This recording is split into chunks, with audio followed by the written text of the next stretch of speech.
How do you turn random internet ads and posts into the AI assistant you talk to today?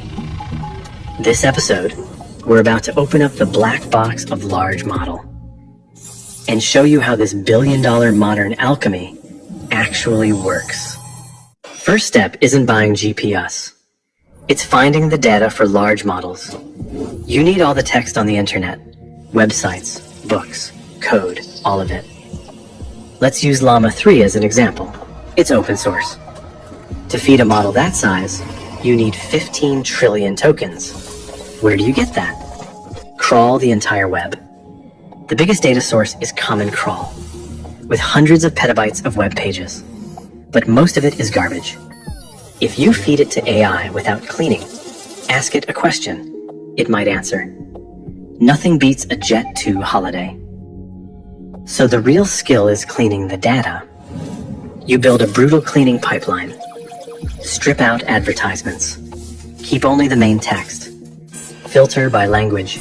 Remove messy codes. Reduce repetition. Otherwise, the model will become a repeater. Then use a small AI to rate quality. Filter out bad stuff like pornography and violence. From 100 terabytes of raw data, you might keep less than 10 terabytes. One weird tip is, feed it lots of code, AI gets smarter. Scientists found that after reading code, AI gets better at math and logic. Because even regular code has tighter logic than human rambling. Data ready. Time to start the fire.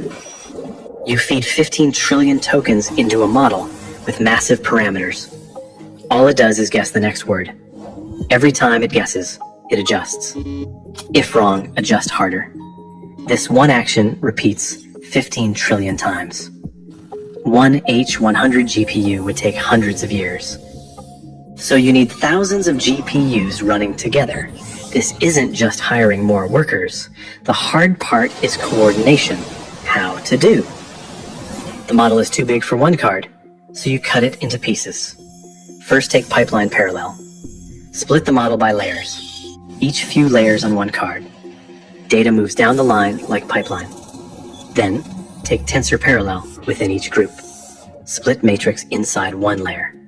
With 32 attention heads, give 8 to 4 cards each. Calculate the parameters of feed forward network by columns. Therefore, dozens of cards collectively support a model.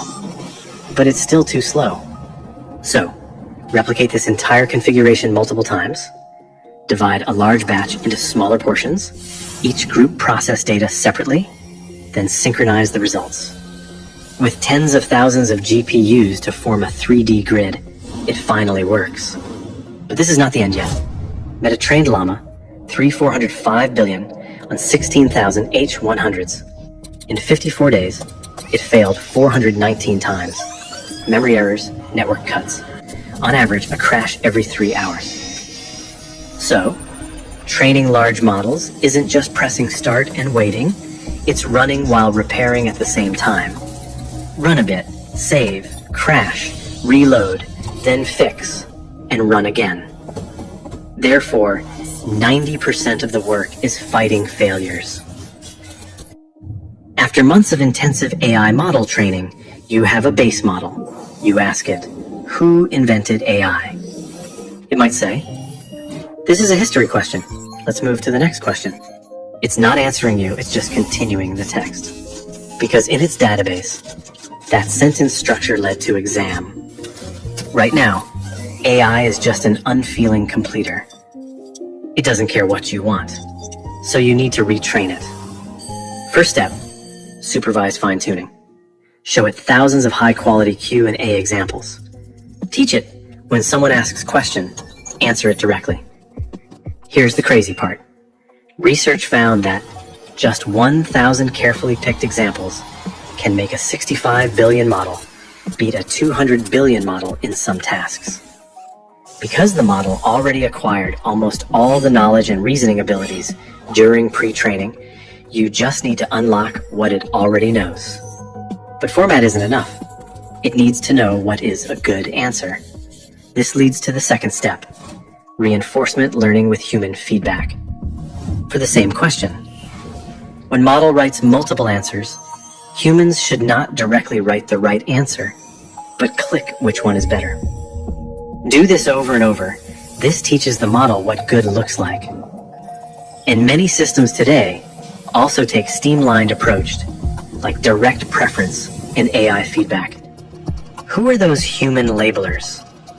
This is the secret no AI giant wants to talk about. To train AI, outsourcing companies hire workers for less than $2 an hour in developing countries. They read thousands of extremely distorted texts all day and label them. To make AI clean, someone else takes the dirt.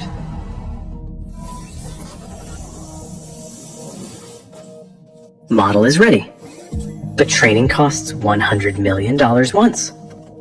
Serving it to hundreds of millions of users, that's billions per year.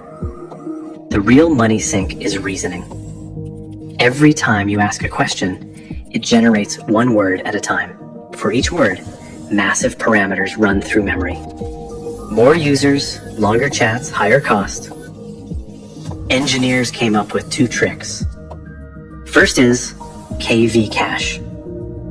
When the model generates a new word, it doesn't recompute everything from scratch. It saves the previous calculations, like remembering character relationships instead of rewatching every episode. Second is quantization. Compress model parameters from 16 bits to 8 or 4 bits, like turning raw photos into JPEGs. This saves 4 times the memory and makes words generation faster.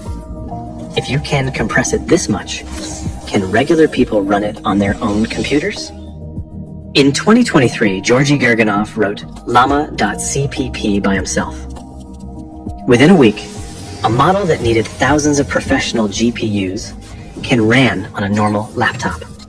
The industrial giant built by thousands of GPUs and the open source geeks working alone both define today's AI world.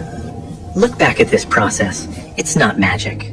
Find gold from trash, thousands of GPUs guessing words, pick the better answer with human preferences, then squeeze it into your phone, from data to intelligence. It's a long line created by thousands of people. But models built this way only understand text. They can't see a sunset, can't hear the wind. Can something that only lives in text really be called intelligent? Next episode, we open up multimodal AI to see how it grows eyes and ears. Hi. Can you please subscribe to my YouTube channel if you follow? I will post every day. Like and subscribe and have a great day.